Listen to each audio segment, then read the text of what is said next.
एक होटल की रिसेप्शनिस्ट अपनी शिफ्ट के दौरान सो गई और जब एक करोड़पति अंदर आया और उसे इस हालत में देखा तो उसने ऐसा फैसला लिया जिसने सभी को चौंका दिया। लेकिन जो सच सामने आया वह और भी चौंकाने वाला था।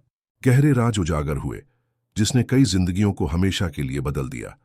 किसी को भी अंदाजा नहीं था कि आगे क्या होने वाला है। लग्जरी होटल के भव्य लॉबी में सब कुछ शांत था। रिसेप्शन काउंटर के ऊपर लगी डिजिटल घड़ी 3:42 AM का समय दिखा रही थी। इस समय पर यहां सन्नाटा छाया रहता था। बस कभी कभी हल्की फुल्की सरसराहट सुनाई देती थी जब कोई देर रात का मेहमान अपने कमरे की ओर जाता। लेकिन इस रात इस सन्नाटे के बीच एक अलग ही दृश्य था। अनुषा शर्मा, होटल की रिसेप्शनिस्ट, अपनी बाहों पर सिर रखकर गहरी नींद में डूबी थी। उसकी सांसें हल्की लेकिन गहरी थीं, जैसे उसका शरीर महीनों की थकान का भार एक ही रात में उतारना चाहता हो।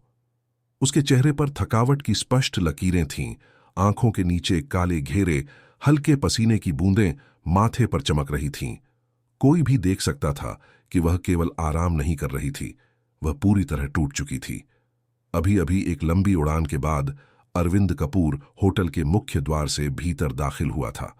उसके कदमों में हमेशा की तरह एक हल्कापन था, आदत से मजबूर, जैसे वह चाहता हो कि किसी की नजर उस पर न पड़े। इतने सालों में अरबपति बनने के बावजूद उसने कभी भी अपने कद का अहंकार नहीं पाला था। वह हमेशा हर चीज को बारीकी से देखता और समझता था, बिना किसी शोर के। लेकिन आज उसकी नजरें अपने रास्ते से भटक गईं। वह कुछ कदम आगे बढ़ा ही था कि उसकी नजर रिसेप्शन काउंटर पर पड़ी और वहीं ठहर गई। एक युवा लड़की नींद में डूबी हुई। यह नजारा अप्रत्याशित था। यह होटल जहां हर चीज अनुशासन और पूर्णता का पर्याय थी, वहां पर एक कर्मचारी इस तरह अपने काम के दौरान सो रहा हो, यह किसी भी लिहाज से सामान्य नहीं था। अरविंद ने अपनी भौहें हल्की सी चढ़ाई, जैसे तय नहीं कर पा रहा हो कि उसे इस पर कैसा महसूस करना चाहिए। शायद कोई और उसकी जगह होता तो सीधा प्रबंधन को सूचना देता। आखिर काम के दौरान सो जाना एक बड़ी लापरवाही थी, लेकिन अरविंद कपूर वैसे नहीं था। उसने कभी भी चीजों को सतही तौर पर नहीं देखा और इस लड़की के चेहरे पर उसे केवल लापरवाही नहीं दिखी, बल्कि एक अनकही कहानी दिखी। उसका ध्यान रिसेप्शन डेस्क के एक कोने में रखी एक तस्वीर पर गया। एक वृद्ध महिला का फोटो, चेहरा झुर्रियों से भरा, लेकिन आंखों में गजब की शांति। उसके पास रखे कुछ कागजातों पर अरविंद की नजरें गईं। वह हिंदी में लिखे हुए मेडिकल रिपोर्ट्स थे। उसका दिल एक अजीब सी कसक से भर गया। वह इस दर्द को जानता था, बहुत अच्छी तरह। एक पल में जैसे समय उसे पीछे खींच ले गया। यादें उसके जहन में उमड़ने लगीं। एक छोटा सा किराए का घर, जहां उसकी मां खांसती हुई चारपाई पर पड़ी रहती थी। इलाज के लिए पैसे नहीं थे। वह सुबह से रात तक काम करता, लेकिन फिर भी उसकी कमाई मां की दवाओं के लिए पर्याप्त नहीं होती। उसने अपने भीतर कुछ हिलते महसूस किया। शायद यही कारण था कि वह यहां रुका था, इस अनजान लड़की को देख रहा था, क्योंकि एक समय पर वह भी इस स्थिति में था। उसने अनुषा को ध्यान से देखा। उसके चेहरे पर हल्की शिकन थी, जैसे नींद में भी उसकी आत्मा बेचैन हो।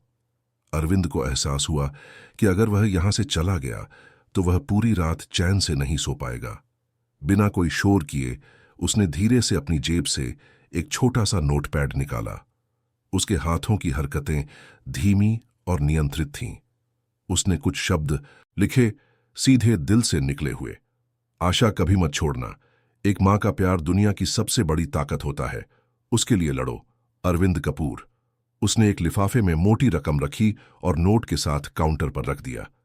ये पैसे कितने थे, इसका अंदाजा केवल वही लगा सकता था जो किसी प्रियजन के इलाज के लिए तड़पा हो।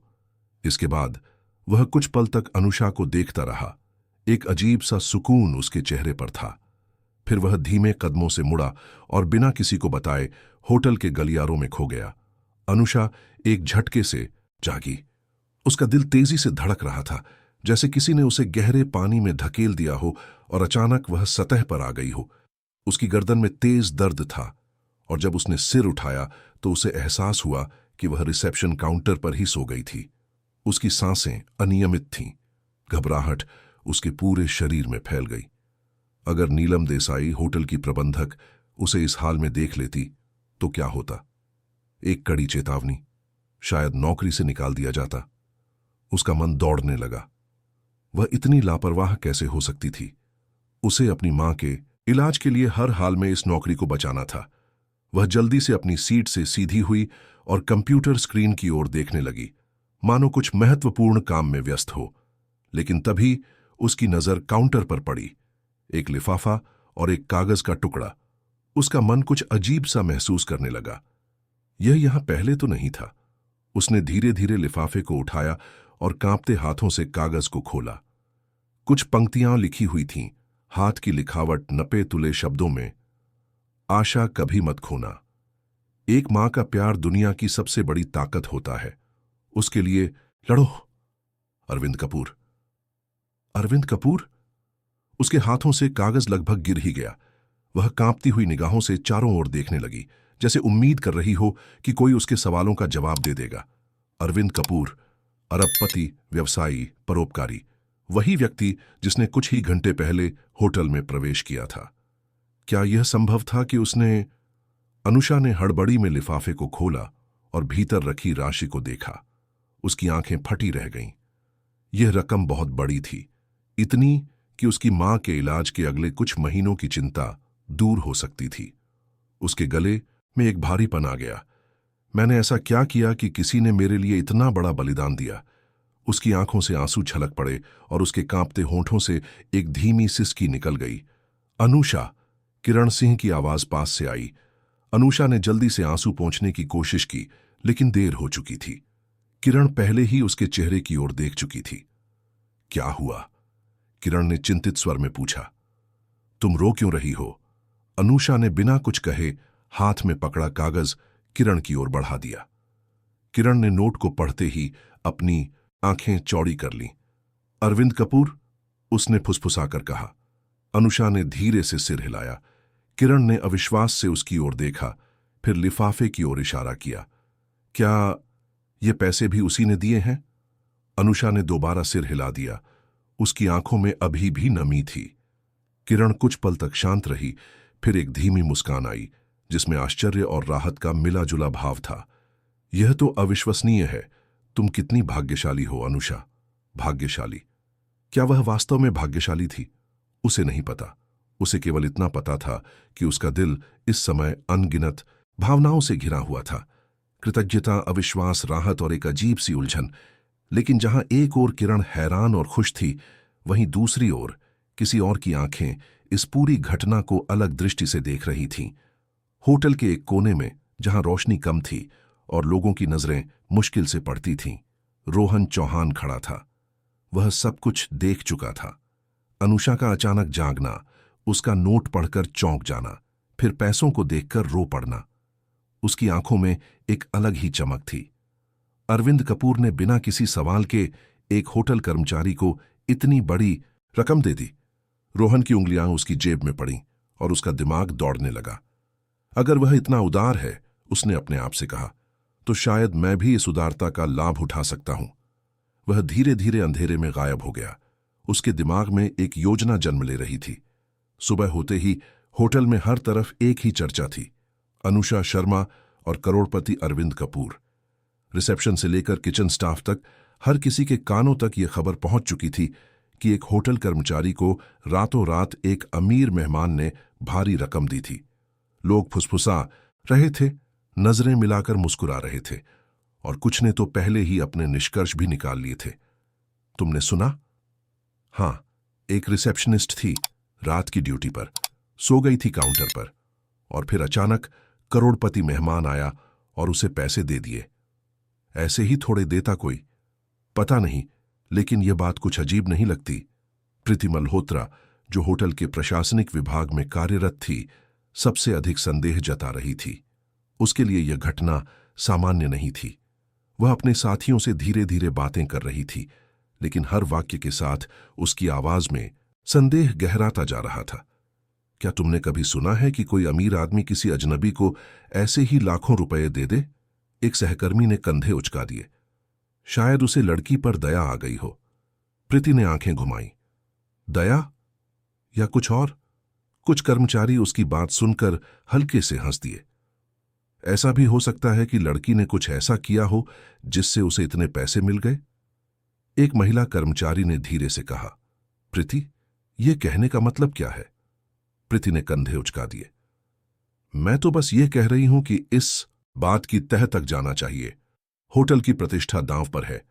उसी वक्त होटल के गलियारे में रोहन चौहान खड़ा था, इस बातचीत को ध्यान से सुनते हुए। उसके चेहरे पर एक धीमी मगर गहरी मुस्कान थी। यह तो और भी आसान हो रहा है, उसने अपने आप से कहा। वह चुपचाप वहां से निकला, लेकिन उसके दिमाग में पहले से ही एक योजना बन रही थी। कुछ ही देर बाद अनुषा को होटल की प्रबंधक नीलम देसाई ने अपने कार्यालय में बुलाया। जैसे ही उसने दरवाजे के अंदर कदम रखा, उसका दिल तेजी से धड़कने लगा। कार्यालय के अंदर माहौल गंभीर था। नीलम अपनी कुर्सी पर बैठी थीं। उनकी आंखें हमेशा की तरह तेज और सतर्क थीं। उनके बगल में विवेक भल्ला, होटल का सुरक्षा प्रमुख, अपने स्थान पर खामोशी से खड़ा था। बैठो, अनुषा, नीलम ने कहा। अनुषा धीरे से बैठ गई। नीलम ने अपनी उंगलियों को मेज पर आपस में जोड़ा और उसे ध्यान से देखा। हमें होटल के भीतर से कई रिपोर्ट मिली हैं, उसने बिना किसी लाग लपेट के कहा। सुना है कि अरविंद कपूर ने तुम्हें एक बहुत बड़ी रकम दी है, क्या यह सच है? अनुषा का गला सूख गया। वह जानती थी कि यह बातचीत टलने वाली नहीं थी, लेकिन फिर भी इस पल का सामना करना आसान नहीं था। उसने गहरी सांस ली और सिर हिलाया। हां, यह सच है। क्या तुम हमें समझा सकती हो कि ऐसा क्यों हुआ? अनुषा ने अपनी हथेलियां भींच लीं और फिर धीरे धीरे सारी बात बताने लगी। कैसे वह थकावट के कारण काउंटर पर ही सो गई थी, कैसे सुबह उठने पर उसे पैसे और चिट्ठी मिली, और कैसे उसमें अरविंद कपूर का नाम लिखा था। जब वह अपनी बात समाप्त कर चुकी थी तो कमरे में कुछ क्षणों के लिए चुप्पी छा गई। नीलम ने एक लंबी सांस ली और टेबल पर हाथ रख दिया। अनुषा, मैं तुम्हारी ईमानदारी पर संदेह नहीं कर रही, उसने शांत स्वर में कहा। लेकिन तुम्हें यह समझना होगा कि होटल के बाकी कर्मचारियों और प्रबंधन के लिए यह घटना असामान्य है। लोग सवाल पूछेंगे और हमें यह सुनिश्चित करना होगा कि होटल की छवि पर कोई आंच न आए। अनुषा ने सिर झुका लिया। वह जानती थी कि नीलम गलत नहीं थी। यह होटल एक प्रतिष्ठित स्थान था। यहां काम करने वाले लोगों को अनुशासन और पेशेवरता दिखानी होती थी। मैंने ऐसा कुछ नहीं किया जिससे होटल की छवि खराब हो, उसने धीमी आवाज में कहा। नीलम ने सिर हिलाया। शायद नहीं, लेकिन अफवाहें खतरनाक होती हैं अनुषा। हमें स्थिति को ठीक से संभालना होगा। कमरे में बैठे विवेक भल्ला ने अब तक एक भी शब्द नहीं कहा था, लेकिन वह दोनों को ध्यान से सुन रहा था। उसके चेहरे पर कोई विशेष भाव नहीं था, लेकिन उसकी आंखों में गंभीरता थी। हमें सबूत चाहिए, उसने अंततः कहा। अगर हमें यह साबित करना है कि इसमें कुछ गलत नहीं हुआ, तो हमें खुद पड़ताल करनी होगी। अनुषा ने धीरे से सिर हिलाया। मैं सच कह रही हूं, लेकिन अगर आपको जांच करनी है तो कृपया करें, मुझे कोई आपत्ति नहीं। नीलम ने उसे ध्यान से देखा, फिर हल्की मुस्कान दी। अच्छी बात है, अभी के लिए तुम अपने काम पर वापस जाओ। अगर हमें और कुछ पूछना होगा तो हम बुला लेंगे। अनुषा ने धीमे कदमों से ऑफिस से बाहर कदम रखा। बाहर निकलते ही उसने महसूस किया कि होटल के कुछ कर्मचारी उसे घूर रहे थे। उनके चेहरों पर अलग अलग भाव थे, कुछ में सहानुभूति, कुछ में संदेह और कुछ में ईर्ष्या। उसने नजरें झुका लीं और सीधे रिसेप्शन की ओर बढ़ गई। उधर गलियारे में खड़ा रोहन चुपचाप यह सब देख रहा था। उसके चेहरे पर अब भी वही हल्की मगर चालाकी भरी मुस्कान थी। अब खेल और दिलचस्प हो गया है, उसने अपने आप से कहा। यह वही अवसर था जिसका वह इंतजार कर रहा था। अब उसे बस अगला कदम उठाना था। रोहन चौहान अपने अंदर की बेचैनी को छुपाते हुए होटल के गलियारे में खड़ा था। वह अरविंद कपूर को आते हुए देख चुका था और उसे मालूम था कि अब सही वक्त है। उसने अपनी शर्ट ठीक की, चेहरे पर चिंता का भाव लाया और सीधे अरबपति के सामने जा खड़ा हुआ। श्री कपूर, क्या मैं आपसे 2 मिनट बात कर सकता हूं? अरविंद कपूर ने चलते चलते रुककर उसकी ओर देखा। उसकी आंखें शांत लेकिन सतर्क थीं। किस बारे में? अनुषा शर्मा के बारे में, रोहन ने धीरे से कहा, जैसे कोई बड़ा रहस्य खोलने जा रहा हो। अरविंद की भौहें हल्की सी छड़ गईं। उसकी दिलचस्पी जगी, लेकिन साथ ही संदेह भी। क्या हुआ उसे? रोहन ने लंबी सांस ली, मानो कुछ बहुत कठिन बात कहने जा रहा हो। देखिए, हम सब उसकी स्थिति को लेकर सहानुभूति रखते हैं। उसकी मां की तबीयत खराब है, वो मुश्किल हालात में काम कर रही है, ये सब हम समझते हैं। लेकिन वह थोड़ा रुका, जैसे शब्दों को तौल रहा हो, फिर धीरे से आगे झुका। मुझे ईमानदारी से कहना पड़ेगा, कुछ लोग उसकी कहानी को पूरी तरह सच नहीं मान रहे हैं, और मैं बस यह चाहता हूं कि कोई भी आपकी उदारता का गलत फायदा ना उठाए। अरविंद के चेहरे पर कोई बदलाव नहीं आया। वह बस रोहन को गहराई से देखता रहा, जैसे उसके शब्दों के पीछे की असली मंशा पढ़ने की कोशिश कर रहा हो। क्या तुम्हारे पास कोई सबूत है? रोहन एक पल के लिए झिझक गया, लेकिन जल्दी ही खुद को संभाला। फिलहाल तो नहीं, लेकिन मैंने कुछ सुना है। अगर आप चाहें तो मैं थोड़ी और जानकारी इकट्ठा कर सकता हूं। कुछ सेकंड तक खामोशी रही। अरविंद की नजरें अब भी रोहन पर टिकी थीं, लेकिन इस बार उसमें एक ठंडक थी, एक अनकही चेतावनी। मुझे अफवाहों में दिलचस्पी नहीं, मुझे केवल सच्चाई चाहिए, उसने स्पष्ट शब्दों में कहा। फिर बिना कोई और बात किए वह आगे बढ़ गया। रोहन वहीं खड़ा रह गया, जबड़े भींचे हुए। यह उसके लिए पहली असफलता थी, लेकिन खेल अभी खत्म नहीं हुआ था। उसने अपनी उंगलियों को मुट्ठी में भींचा और दांत कसकर कहा, अगर पहली चाल काम नहीं आई तो अगली जरूर आएगी। वह मुड़ा और धीरे धीरे होटल के गलियारे में खो गया। उसके दिमाग में अब एक नया जाल बुन रहा था। रात गहरी हो चुकी थी, लेकिन होटल का रिसेप्शन एरिया अब भी हल्की रोशनी में जगमगा रहा था। अधिकतर कर्मचारी अपनी शिफ्ट पूरी करके जा चुके थे, लेकिन कुछ लोग अभी भी काम में लगे थे। किरण सिंह भी उनमें से एक थी।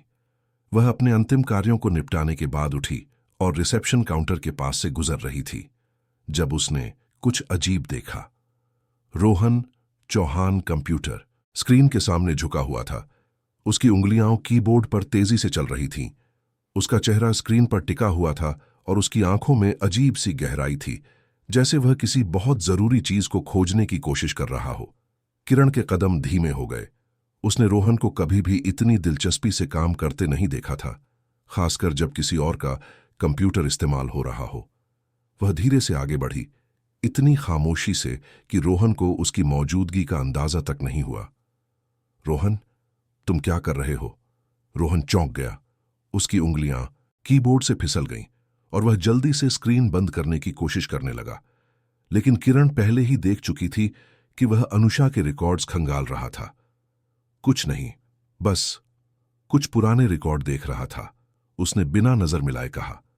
किरण के चेहरे पर संदेह की लकीरें गहरी हो गईं। किसके रिकॉर्ड्स? रोहन ने खुद को शांत रखने की कोशिश की। होटल के कुछ पुराने दस्तावेज चेक कर रहा था, बस ऐसे ही। लेकिन किरण इतनी भोली नहीं थी। अनुषा के नाम पर इतनी फाइलें क्यों खुली हैं? उसने स्क्रीन की ओर इशारा करते हुए पूछा। रोहन के होंठ हल्के से फड़फड़ाए, लेकिन वह जल्दी ही खुद को संभालते हुए बोला, तुम कुछ ज्यादा ही सोच रही हो किरण, मैं बस एक क्रॉस चेक कर रहा था। किरण ने उसे घूरा, फिर बिना कुछ कहे वहां से चली गई, लेकिन उसके दिमाग में सवाल घूमने लगे थे। कुछ घंटे बाद होटल के एक खाली कॉरिडोर में किरण ने अनुषा को एक कोने में बुलाया। अनुषा की आंखों में पहले ही चिंता झलक रही थी। क्या हुआ किरण? उसने धीरे से पूछा। किरण ने इधर उधर देखा, यह सुनिश्चित करने के लिए कि कोई और तो नहीं सुन रहा।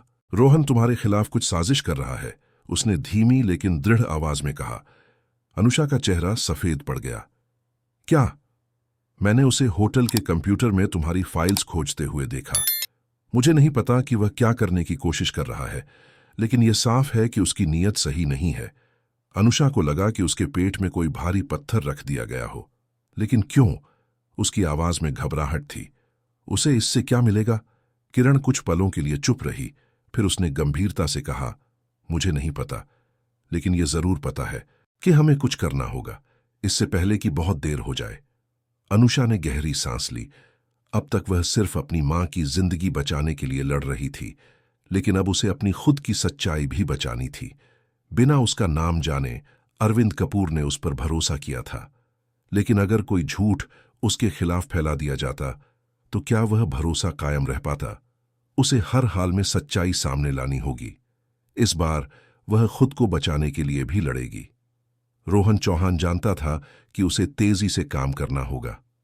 अरविंद कपूर के साथ उसकी बातचीत विफल रही थी।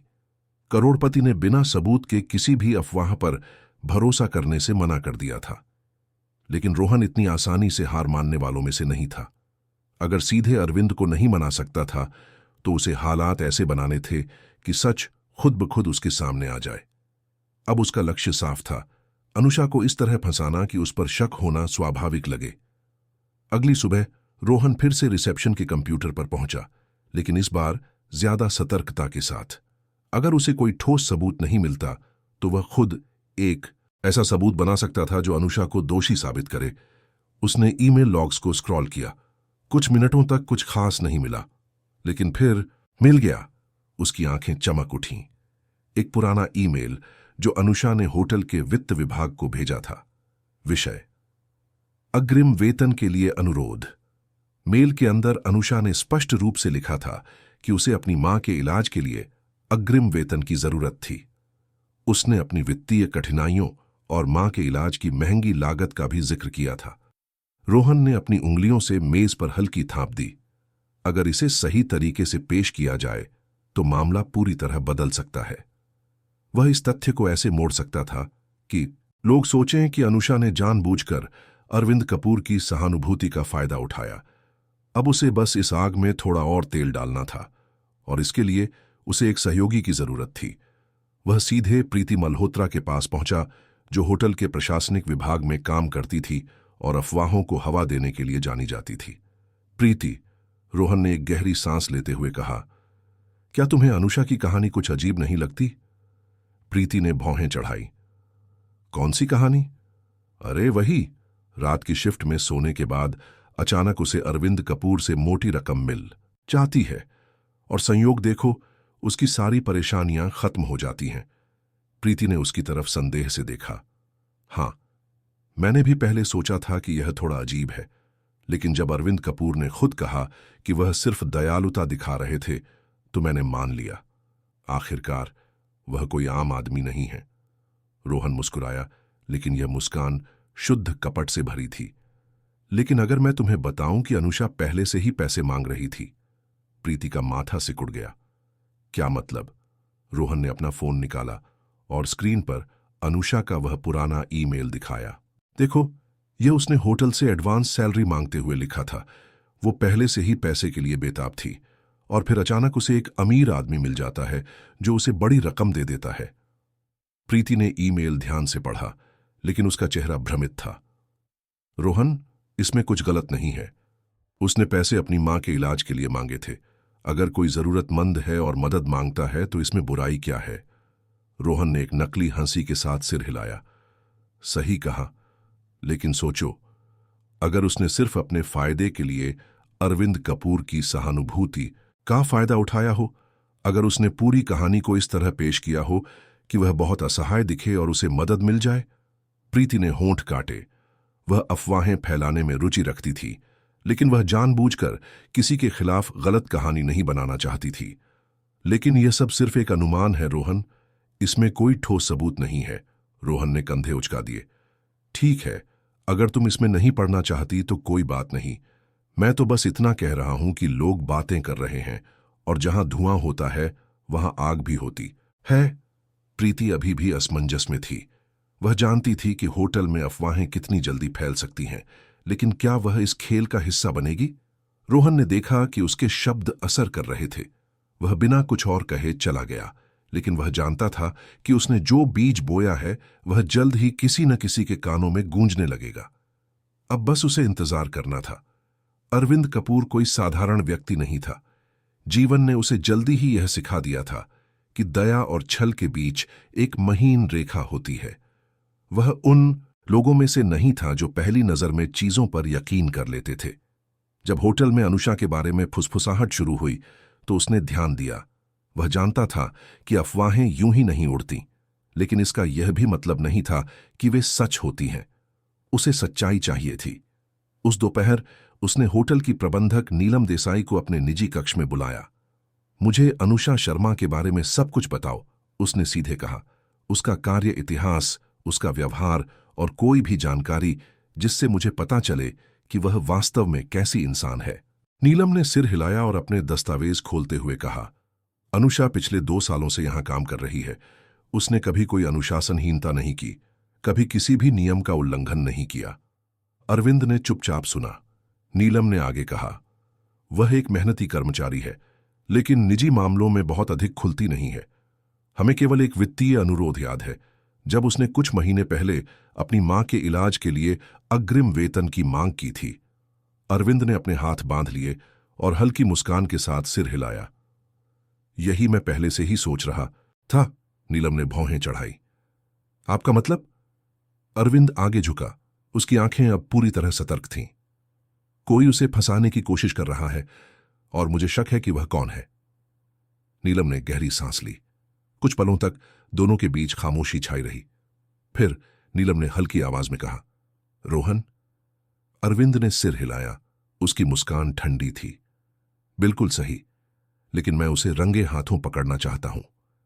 नीलम ने गंभीरता से सिर हिलाया। अब यह सिर्फ एक संदेह नहीं था, यह एक खेल था, और जीतने के लिए उन्हें अगला कदम बहुत सोच समझकर उठाना था। उस रात जब रोहन चौहान ने अनुषा शर्मा के खिलाफ और अफवाहें फैलाने की कोशिश की, तो वह नहीं जानता था कि उसके ही खिलाफ एक और जाल बिछाया जा रहा था। अरविंद कपूर कोई साधारण व्यवसायी नहीं था। उसने अपनी जिंदगी में कई तरह के लोगों को देखा था, ईमानदार, धोखेबाज, चालाक और स्वार्थी। रोहन की हरकतें उसे पहले ही संदिग्ध लग रही थीं, लेकिन वह जानता था कि जब तक उसके पास ठोस सबूत न हो, वह सीधे आरोप नहीं लगा सकता था। इसलिए उसने नीलम देसाई को एक खास भूमिका दी। तुम्हें रोहन को विश्वास दिलाना होगा कि हम उसकी बातों पर यकीन कर रहे हैं, अरविंद ने धीमे मगर सख्त स्वर में कहा। उसे लगना चाहिए कि तुम अनुषा के खिलाफ सबूत इकट्ठा करना चाहती हो। देखो वह क्या करता है। नीलम ने सिर हिलाया। अगर वह सच में अनुषा को फंसाने की कोशिश कर रहा है, तो वह जल्द ही कोई गलती करेगा, उसने जवाब दिया। अरविंद की आंखों में एक हल्की मुस्कान झलकी। बिल्कुल, अब देखते हैं कि वह अपने ही जाल में कैसे फंसता है। अगले दिन नीलम देसाई अपनी योजना के अनुसार रोहन से मिली। शाम का समय था और होटल की लॉबी में हलचल थी। स्टाफ अपने अपने काम में व्यस्त था, लेकिन नीलम ने धीरे से रोहन को एक तरफ बुलाया। उसका चेहरा गंभीर था और उसकी आवाज में हल्की घबराहट थी, बिल्कुल वैसे जैसे कोई सच में किसी चीज को लेकर परेशान हो। रोहन, मैं तुमसे कुछ बात करना चाहती हूं, उसने धीमे स्वर में कहा। रोहन के होंठों पर हल्की मुस्कान आ गई। उसे अंदाजा था कि अब उसके शब्दों का असर होने लगा था। हाँ मैडम, बताइए, उसने सहजता से कहा। नीलम ने एक पल के लिए इधर उधर देखा, फिर धीमे स्वर में बोली, मुझे लगता है कि तुम सही कह रहे हो। अनुषा की कहानी सच में कुछ गड़बड़ लग रही है। रोहन के चेहरे पर संतोष की चमक थी। मैंने पहले ही कहा था मैडम, उसने आत्मविश्वास से कहा, लेकिन लोग मेरी बातों को हल्के में ले रहे थे। अच्छा हुआ कि आपने खुद गौर किया। नीलम ने सिर हिलाया, जैसे वह सच में चिंतित हो। पर हम सिर्फ संदेह के आधार पर कोई फैसला नहीं ले सकते, उसने गहरी सांस लेते हुए कहा। हमें ठोस सबूत चाहिए। क्या तुम कुछ ऐसा ला सकते हो जिससे यह साबित हो कि अनुषा बेईमान है? रोहन की आंखें चमक उठीं। वह यही तो चाहता था, होटल प्रबंधन की नजरों में अनुषा को गिराना। उसने बिना देर किए अपना मोबाइल निकाला और स्क्रीन पर कुछ स्क्रॉल किया। फिर उसने नीलम के सामने एक ईमेल दिखाया। यह देखिए, उसने गर्व से कहा। यह उस ईमेल की कॉपी है जो अनुषा ने होटल के फाइनेंस डिपार्टमेंट को भेजा था। इसमें उसने अपनी मां के इलाज के लिए एडवांस सैलरी मांगी थी। नीलम ने स्क्रीन की तरफ देखा और हल्के से भौहें चढ़ाई, जैसे वह सच में चौंक गई हो। यह तो बहुत बड़ा मामला बन सकता है, उसने धीरे से कहा। अगर यह साबित हो जाए कि वह पहले से ही पैसों के लिए संघर्ष कर रही थी, तो यह भी मुमकिन है कि उसने अरविंद कपूर से भी किसी तरह से फायदा उठाने की कोशिश की हो। रोहन ने तुरंत सिर हिलाया। बिल्कुल मैडम, यही तो मैं कह रहा हूं। उसने होटल से पैसे मांगे और जब यहां से मदद नहीं मिली तो उसने कहीं और से जुगाड़ लगा लिया। नीलम ने कुछ सेकंड के लिए सोचा, फिर गंभीर स्वर में बोली, अगर हम कुछ और सबूत ला सकें तो मैं खुद यह मामला अरविंद कपूर के सामने रखूंगी। रोहन की मुस्कान और चौड़ी हो गई। चिंता मत करिए मैडम, मैं जानता हूं कि मुझे क्या करना है। लेकिन रोहन को इस बात का जरा भी अंदाजा नहीं था कि उसकी यह पूरी बातचीत रिकॉर्ड की जा रही थी। उसके ठीक पीछे एक छोटे से माइक्रोफोन के जरिए यह सब सीधा अरविंद कपूर सुन रहा था। उसकी आंखें ठंडी और गहरी थीं। अब खेल पूरी तरह बदल चुका था। अगली सुबह अरविंद कपूर ने होटल के कॉन्फ्रेंस हॉल में एक महत्वपूर्ण बैठक बुलाई। कमरे के अंदर एक गंभीर माहौल था। नीलम देसाई कुर्सी पर बैठी थीं। उनका चेहरा भावहीन था, लेकिन उनकी आंखों में एक अजीब सी कठोरता थी। अनुषा एक कोने में खड़ी थी। उसकी हथेलियां पसीने से भीग रही थीं और उसका दिल इतनी जोर से धड़क रहा था कि उसे लगा कि किसी को उसकी बेचैनी सुनाई दे जाएगी। रोहन चौहान अपनी कुर्सी पर आराम से बैठा हुआ था, लेकिन उसके अंदर हलचल थी। उसे नहीं पता था कि यह बैठक क्यों बुलाई गई है, लेकिन उसने अंदाजा लगाया कि यह अनुषा से संबंधित हो सकती है। किरण सिंह और प्रीति मल्होत्रा भी वहां मौजूद थे। दोनों ही चुपचाप माहौल को देख रहे थे। सबकी नजरें दरवाजे की तरफ मुड़ी जब अरविंद कपूर अंदर आए। उनके चेहरे पर एक ठहराव था जो उनकी गंभीरता को दर्शा रहा था। उनके हाथ में नीलम देसाई का मोबाइल फोन था। उन्होंने बिना कोई भूमिका बांधे फोन को टेबल पर रखा और बोले, सभी ध्यान दें। कमरे में सन्नाटा छा गया। अरविंद ने फोन का स्पीकर ऑन किया और एक ऑडियो प्ले किया। कमरे में रोहन की आवाज गूंजने लगी। हमें अनुषा के खिलाफ ठोस सबूत चाहिए। अगर हम कुछ और हासिल कर लें तो मैं खुद अरविंद कपूर तक यह मामला पहुंचाऊंगा। यह दिखाना होगा कि उसने जानबूझकर करोड़पति की उदारता का फायदा उठाया है। सभी स्तब्ध थे। अनुषा का चेहरा सफेद पड़ गया। किरण की आंखें गुस्से से भड़क उठीं। प्रीति ने अपनी नजरें झुका लीं, जैसे उसे खुद से ही घृणा हो रही हो कि उसने रोहन की बातों पर संदेह नहीं किया। रोहन की सांसें तेज हो गईं। ये क्या बकवास है? उसने हड़बड़ाते हुए कहा। मुझे यकीन नहीं हो रहा कि आप लोग एक नकली रिकॉर्डिंग पर भरोसा कर रहे हैं। अरविंद कपूर ने उसकी आंखों में सीधे देखते हुए कहा। अगर यह नकली होती तो तुम्हें सुनकर इतना झटका क्यों लगा? रोहन ने मुंह खोला, लेकिन कोई शब्द नहीं निकला। अरविंद आगे झुके। उनके स्वर में एक ठंडापन था जो सीधे दिल में उतरता था। तुमने एक ईमानदार लड़की की प्रतिष्ठा को धूमिल करने की कोशिश की, सिर्फ अपनी महत्वाकांक्षाओं के लिए, लेकिन यह पहला मौका नहीं है जब तुमने ऐसा किया। रोहन ने सिर उठाया। उसका दिल तेजी से धड़कने लगा। मैंने तुम्हारा पिछला रिकॉर्ड जांचा है रोहन। कमरे में मौजूद सभी की आंखें चौड़ी हो गईं। तुम्हें अपने पिछले 2 नौकरियों से भी निकाल दिया गया था। कारण? झूठे आरोप, कर्मचारियों के खिलाफ षड्यंत्र और व्यक्तिगत लाभ के लिए अफवाहें फैलाना। नीलम देसाई ने गहरी सांस ली और कागजों के एक पुलिंदे को टेबल पर रख दिया। ये रही रिपोर्ट्स। 2 अलग अलग होटल से मिली। दोनों ही जगहों पर तुमने अपने सहकर्मियों के खिलाफ साजिशें रची थीं। रोहन अब पूरी तरह से हक्का बक्का रह गया था। उसके चेहरे से खून उतर गया था। ये सब झूठ है, उसने अचानक कुर्सी से उठते हुए कहा। आप लोग मुझे फंसा रहे हैं। नीलम ने सिर हिलाया। रोहन चौहान, तुम आधिकारिक रूप से होटल से बर्खास्त किए जाते हो। तुम्हारे व्यवहार की रिपोर्ट कानूनी विभाग को दी जाएगी। कमरे में सन्नाटा छा गया। रोहन ने गुस्से में चारों ओर देखा। तुम लोग मेरी जिंदगी बर्बाद कर रहे हो। विवेक भल्ला, होटल का सुरक्षा प्रमुख, एक कदम आगे आया और शांत लेकिन सख्त आवाज में बोला, अगर तुम अभी खुद से नहीं जाओगे तो मुझे तुम्हें बाहर निकालना पड़ेगा। रोहन ने विवेक की मजबूत कदकाठी को देखा और महसूस किया कि उसके पास कोई विकल्प नहीं बचा था। उसने गुस्से से अरविंद कपूर की ओर देखा, फिर नीलम और आखिर में अनुषा। अनुषा की आंखों में अब डर नहीं था।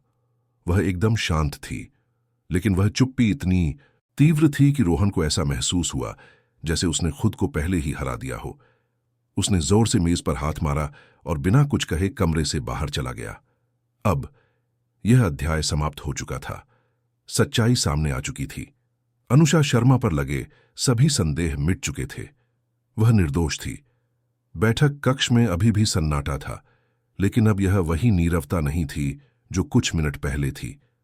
अब यह न्याय की एक शांति थी, एक जीत की निस्तब्धता। अरविंद कपूर धीरे से अपनी कुर्सी पर बैठे और अनुषा की ओर देखा। तुम्हें पता है अनुषा, उन्होंने कहा। उनकी आवाज में एक अजीब सी नरमी थी। मैंने खुद को तुम्हारी जगह देखा था। जब मेरी मां बीमार पड़ी थी तब मैंने भी बिना रुके काम किया।